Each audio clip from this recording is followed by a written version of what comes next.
So, what advice would you give? So we go into stores, we sell wine to customers, we give samples, we talk about it. Our goal is to promote brand awareness and increase sales.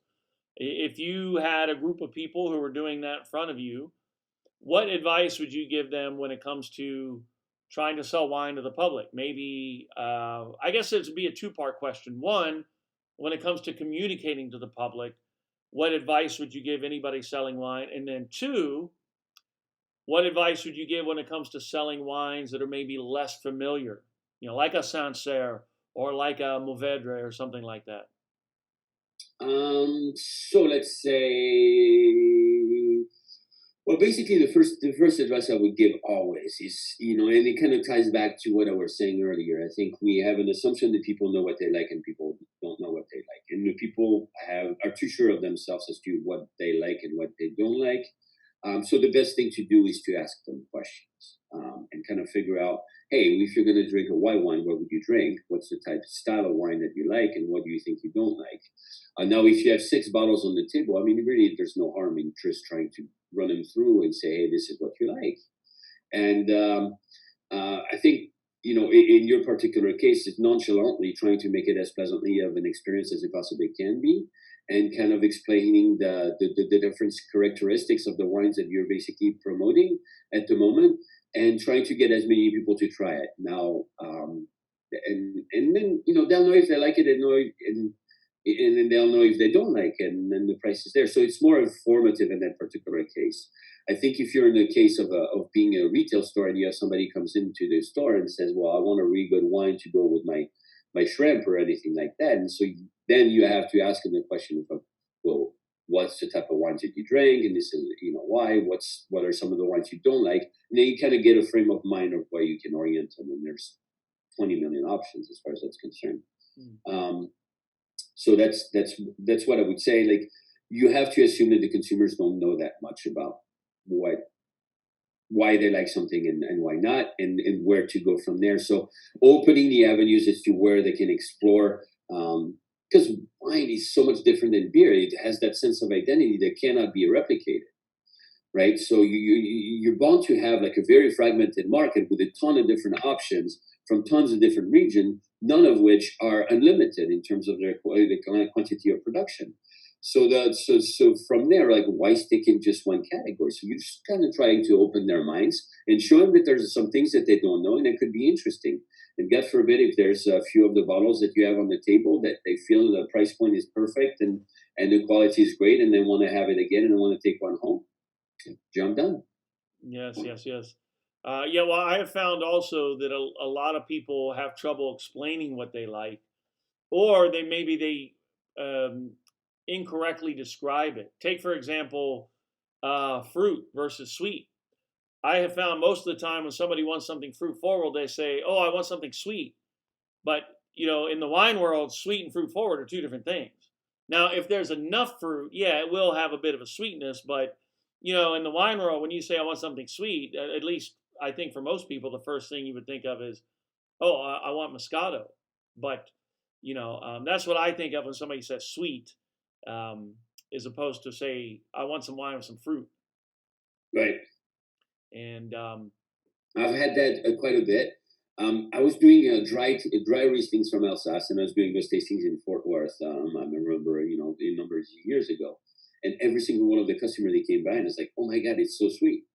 And what I didn't know is that if they already had the perception that Riesling is supposed to be sweet in their mind because they know German Rieslings for the most part, and God forbid it was 15 years ago, or if they were associated the very pungent acidity with sweetness because it's very citrusy. So I never kind of figured that out. If it was a preconceived idea that Riesling is always sweet, which obviously is not exactly correct, and or because they were mistaking the taste profile as to being sweet. But I mean, I had 8 people in a row telling me the exact same thing. I remember, and it's like, what's going on? they said it tasted sweet. They're like, "Oh, that's really sweet," and like, no, it's 2 grams of residual sugar. It's not sweet. So you don't quite know how to react to that because, of course, you don't want to tell the consumer that they're inaccurate in their assessment. That's kind of awkward, but because you want to encourage them to learn more. Essentially, you always want to encourage them to learn more. You want to encourage that avenue of knowledge and the identity of the wine and what it means culturally, and you want them to explore the different tastes and flavors. You want to open them their mind as to how much there is to discover about wine and how fun it can be. And then we've done a good job, I think. Well, I think it's funny you mention that because I think because I've had a number of times when I've done a dry wine and somebody says, "Oh, it tastes kind of sweet," and I'm thinking, "Hmm, okay, I'm a little confused." But I learned, yeah, a lot of times it's when people have their mind set on something, it even if they don't taste that, their mind still convinces themselves, and then it could be a misunderstanding of how to use certain terms. Yeah, like you said, the citrus thing. Some people, oh, they get some fruit and they think, oh, sweet. It could also be that sometimes they're a little bit intimidated and like to find comfort in feeling that they know something. Right. So if they're spitting out a Riesling, oh, that's really sweet. To them, it's one of the one thing that they think they know about it, and so they kind of like spit it out at you, trying to say, "Hey, I feel you understand what's going on, and I'm actually interested. I'm not completely clueless."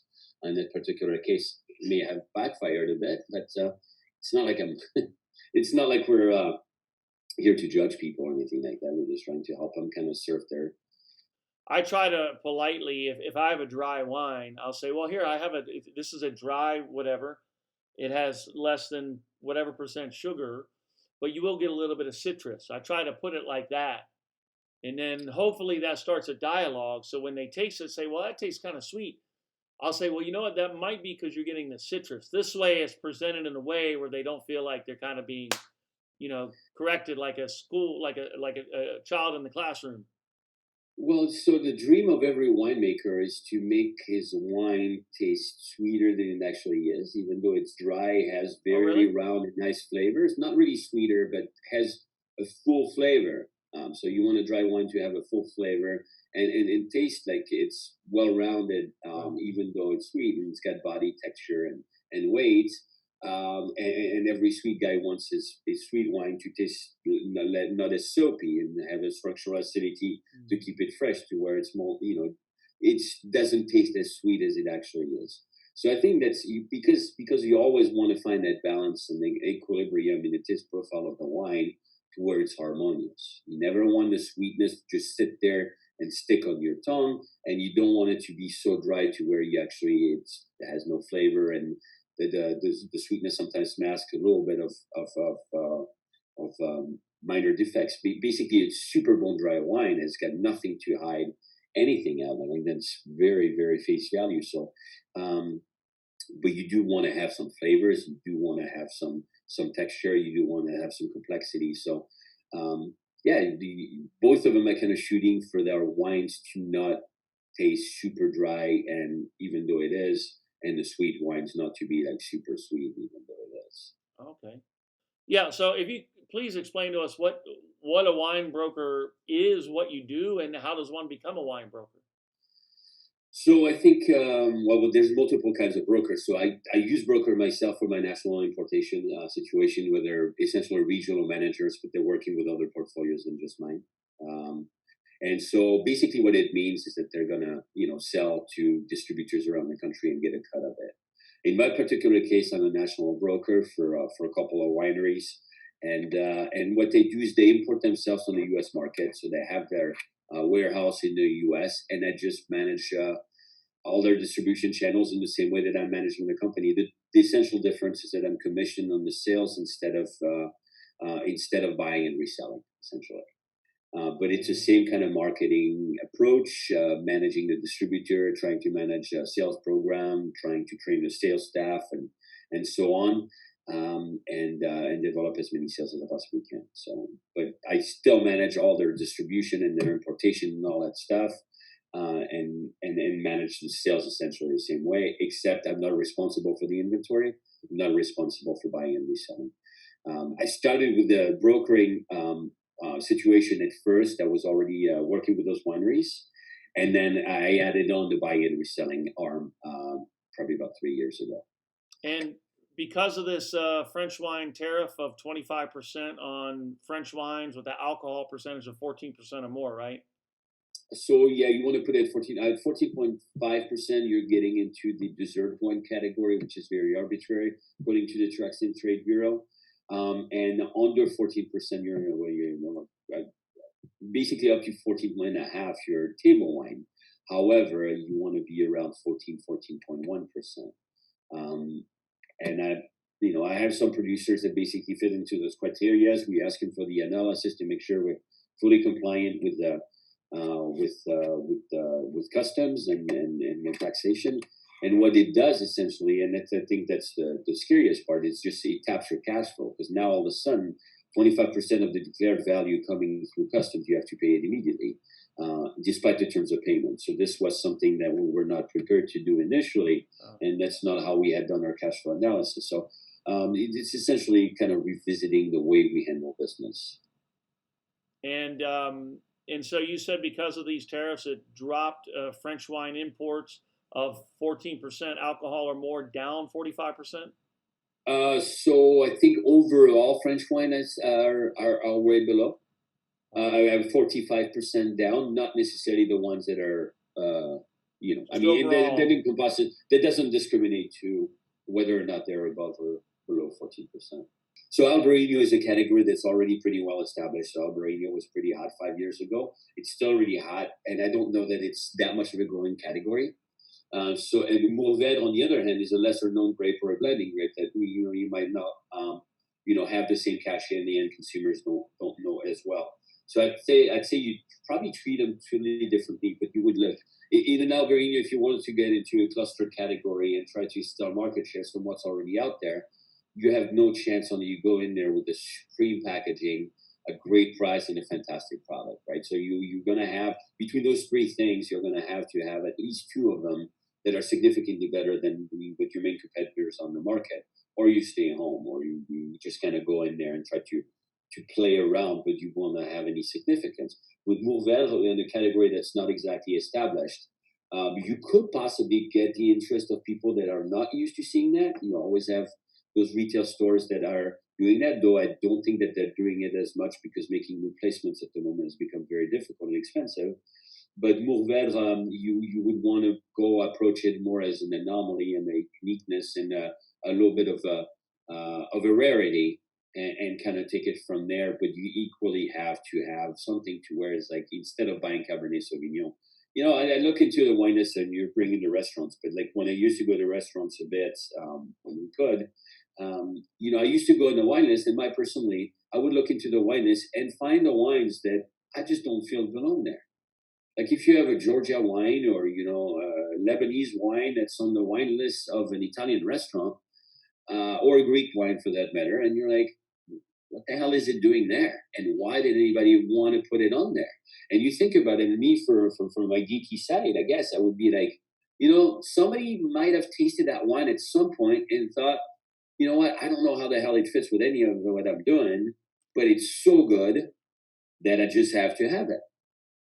And that's kind of how I behave as a consumer. And it says, so that's kind of like a Mouvedre or a grape that you're not used to seeing. That thing, that's kind of how I would approach it. It's to go to those customers, those retailers and restaurants that, kind of have that geeky side to them and are interested in seeing something new. And same research work that is done before, I would not necessarily be searching for Mouvedre, but if one comes on my lap and I taste it, I'm like, this is just too good to pass up, then I would kind of apply it in that same mindset as I've described, hoping that that message not only translates to the distributors, but then translates to the retailers and restaurants. Well, actually, being in Texas, we have Texas barbecue. Right. Mouvedre is quite good with Texas barbecue. Yeah, I believe it very, very much. Yeah. Yeah. And Texas barbecue is very good Yeah. altogether. That's my religion, basically. We all have to have one. Yeah, there you go. There you go. I think one thing that and we've both touching on that. I think one of the things that the wine consumers need is to make end consumers feel like the wine industry is less pretentious than it is, and it's always Yes. them kind of, I'm feeling them telling me, oh, well, this is Riesling. I want to tell you the one thing I know about Riesling, and it's like, no, you don't have to know anything. And the fact is that we're all student of the wine world, and we will be for the rest of our lives, or as long as we're interested in wine. Because no matter how much you know, there's still so much more to learn. And I think that the learning curve of every end consumer is similar as what our trajectory is and will be is continuous and absolutely not a linear process. And if we can make him feel comfortable with not knowing that much, or not make him feel comfortable with knowing as much as they do know, which is basically putting something in their mouth, tasting it, and say, I like it or I don't like it. And then kind of going from there to figure out why and why not and what else is out there. Think then it'll be a lot more fun for everybody. Yeah, we. I one of the things I stress to my staff, because especially in Texas as opposed to New York or California, there's a lot of ignorance and intimidation and misconceptions about wine. So I stress to my staff, whatever you do, make people feel comfortable. Don't Yes. use fancy terms unless the dude knows his stuff. Whoever you're talking to, the customer. I But mean, it's the same thing as going to the dentist. The dentist, the people are scared of going to the dentist because they think they're going to be hurt. People are intimidated with wine. So I think if we can address that and up front make it more fun and less intimidating to where they don't have to worry about that, they don't have that inhibition in a sense or that reservation, then they loosen up. okay, hey Greg, thank you very much again for taking the time and for sharing your knowledge. It's been enjoyable, very educational.